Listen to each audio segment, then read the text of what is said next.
Video ini hanya untuk mereka yang punya logika. Bagi yang tidak punya logika, skip aja. Para pensiunan TNI ini nampaknya belum akan berhenti berjuang. Tapi perjuangan mereka kali ini bukanlah untuk membela rakyat. Mereka nampaknya berjuang karena mereka ingin merebut kembali kekuasaan.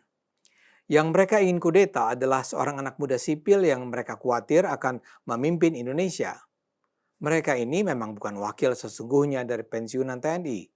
Yang berpikiran lurus pasti jauh lebih banyak. Karena mereka terus-menerus bicara, mereka nampak sebagai representasi purnawirawan TNI. Nama kelompoknya adalah Forum Purnawirawan Prajurit TNI. Pada 26 Mei, mereka berkirim surat ke pimpinan DPR, MPR, dan DPD. Dalam surat itu mereka minta ketiga lembaga wakil rakyat itu segera memproses usulan pemakzulan Gibran Rakabuming Raka sebagai wakil presiden Indonesia. Surat itu ditandatangani 4 purnawirawan jenderal TNI. Pertama, Jenderal TNI Purnawirawan Fahrul Razi. Kedua, Marsikal TNI Purnawirawan Hanafi Asnan. Ketiga, Jenderal TNI Purnawirawan Tiasno Sudarto. Dan keempat, Laksamana TNI Purnawirawan Slamet Subianto.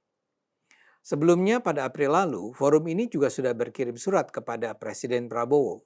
Forum ini disebut terdiri dari 103 purnawirawan jenderal, 73 laksamana, 65 marsikal, dan 91 kolonel. Namun yang menarik yang kali ini, nama Wakil Presiden ke-6 RI, Tri Sutrisno tak turut mencantumkan tanda tangan sebagaimana sebelumnya termuat dalam surat bulan April. Tak ada penjelasan kenapa. Tapi saya duga ini terkait dengan kasus dimutasinya putra Tri, Letjen Kunto Arif Wibowo, seusai pengiriman surat ke Presiden tadi. Letjen Kunto yang ketika itu adalah Panglima Komando di wilayah pertahanan sempat dimutasi menjadi hanya staf khusus Kepala Staf TNI Angkatan Darat. Mutasi itu hanya berlangsung selama 1 hari sebelum dia kemudian dikembalikan ke posisi semula. Tapi bisa jadi itu sudah cukup untuk mengingatkan Tri tentang rentannya posisi sang putra dalam jajaran TNI.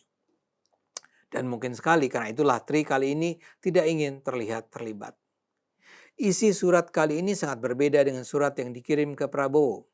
Semula ada 8 persoalan yang diangkat, termasuk di dalamnya tuntutan agar Indonesia kembali ke UUD 45 versi asli, penolakan terhadap kebijakan pemerintah terkait pembangunan ibu kota negara, tenaga kerja Cina, dan juga usulan reshuffle terhadap menteri-menteri yang diduga terlibat dalam korupsi.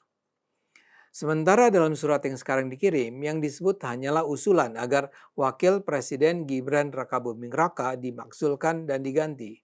Yang lain cuma jadi lampiran. Kabarnya surat itu sekarang sedang dipelajari pimpinan DPR.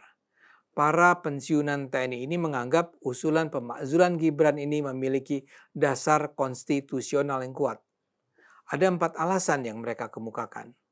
Pertama, menurut mereka Gibran memperoleh tiket pencalonan melalui putusan Mahkamah Konstitusi yang cacat hukum, yaitu putusan nomor 90 PU 21 2023.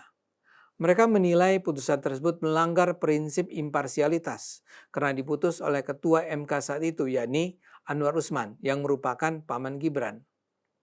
Putusan MK itu seharusnya batal demi hukum karena Anwar Usman tidak mengundurkan diri dari majelis hakim, padahal memiliki konflik kepentingan, tulis mereka. Forum Purnawirawan Prajurit TNI juga mengutip putusan Majelis Kehormatan Mahkamah Konstitusi atau MK-MK yang menyatakan Anwar Usman melanggar kode etik hakim dan memberhentikannya dari jabatan Ketua MK. Karena itulah mereka percaya Gibran seharusnya mundur.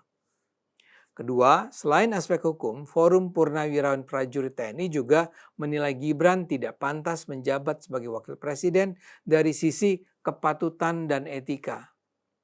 Dengan kapasitas dan pengalaman yang sangat minim, hanya 2 tahun menjabat wali kota Solo serta latar belakang pendidikan yang diragukan, sangat naif bagi negara ini memiliki wakil presiden yang tidak patut dan tidak pantas, kata kaum senior itu.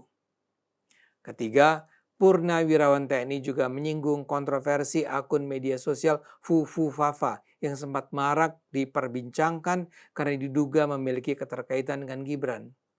Akun tersebut menjadi sorotan karena unggahan-unggahannya yang mengarah pada penghinaan tokoh publik, serta mengandung unsur seksual dan rasisme. Dari kasus tersebut, tersirat moral dan etika saudara Gibran sangat tidak pantas dan tidak patut untuk menjadi Wakil Presiden Republik Indonesia. Itu kata surat tersebut. Keempat atau terakhir, Forum Purnawirawan Prajurit TNI juga mengangkat kembali dugaan praktek korupsi, kolusi, dan nepotisme yang diduga melibatkan Gibran dan adiknya Kaisang Pangarep.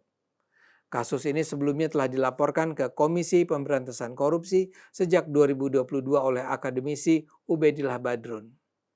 Atas dasar 4 hal itu, Forum Purnawirawan Prajurit TNI mendesak DPR segera memproses usulan pemakzulan Gibran sesuai ketentuan hukum dan konstitusi yang berlaku. Terus terang, saya sih prihatin dengan apa yang dilakukan Forum Purnawirawan ini. Presiden Prabowo sendiri nampaknya sudah memutuskan untuk tidak menemui mereka dalam pertemuan resmi. Pimpinan jajaran TNI sendiri sudah mengingatkan bahwa Forum Purnawirawan TNI bukanlah sebuah forum resmi untuk mewakili Purnawirawan TNI. Jadi mereka sebenarnya nampak sebagai forum yang seharusnya sadar mereka tak akan bisa memakzulkan Gibran. Tapi isi suratnya pun kali ini terkesan tak berdasar. Coba kita lihat satu persatu. Pertama soal Anwar Usman. MK sudah menyatakan hadirnya Anwar dalam proses penetapan keputusan MK yang menyangkut Gibran memang tidak etis. Sebagai sanksi, Anwar harus mundur dari jabatannya sebagai ketua MK. Namun ketidaketisan itu tidak membatalkan keputusan MK yang memang memungkinkan Gibran maju dalam pemilihan presiden wakil presiden. Dan walau Anwar adalah ketua, dia tidak bisa mengeluarkan keputusan sendirian. Keputusan MK itu diambil oleh 9 hakim MK dan salah seorang di antaranya adalah Anwar. Keputusan diambil melalui mekanisme voting dengan perbandingan suara 5-4. Jadi jelas tidak ada pelanggaran konstitusi di sana. Kedua, apa dasarnya bagi forum untuk menyimpulkan bahwa karena hanya 2 tahun menjabat wali kota Solo serta memiliki latar belakang pendidikan yang diragukan, Gibran tidak patut jadi wakil presiden? Di mana landasan hukum untuk melaksanakannya? Ketiga, siapa yang bilang akun Fufu Fafa dibuat oleh Gibran? Mungkin iya, mungkin tidak. Tapi kalaupun iya, apa kesalahan Gibran saat ini sehingga dia tidak boleh menjadi wakil presiden karena perilakunya 10 tahun yang lalu di media sosial? Terakhir, keempat, soal tuduhan korupsi yang diajukan Ubedillah Badrun. Kasusnya sangat lemah. Ubedillah menduga ada tindak korupsi dilakukan Gibran bersama anak petinggi PT Sinarmas, induk dari PT Bumi Mekar Hijau. PT Bumi Mekar Hijau sebelumnya menjadi tersangka dalam kasus pembakaran hutan pada 2015 dan dituntut oleh Kementerian Lingkungan Hidup dan Kehutanan sebesar 7,9 triliun rupiah. Namun Pengadilan Tinggi Palembang hanya memvonis ganti rugi sebesar 78 miliar rupiah. Karena itulah Ubedillah menduga adanya kejanggalan dalam proses hukum tersebut. Dia menganggap ini terjadi karena adanya relasi antara Gibran dengan putra petinggi perusahaan itu. KPK sudah memanggil Ubedillah memberikan klarifikasi. Namun sampai saat ini belum ada perkembangan lebih lanjut mengenai perkembangan kasus tersebut. Jadi dalam hal ini tidak bisalah Gibran disebut terlibat korupsi.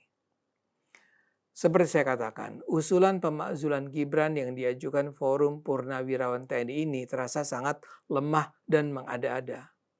Tentu saja memang hak mereka untuk melakukannya. Tapi tekad mereka untuk terus berjuang ini sangat terasa sebagai ungkapan rasa frustrasi total dari mereka yang kalah. Ayo gunakan akal sehat, karena hanya kalau menggunakan akal sehat, Indonesia akan selamat.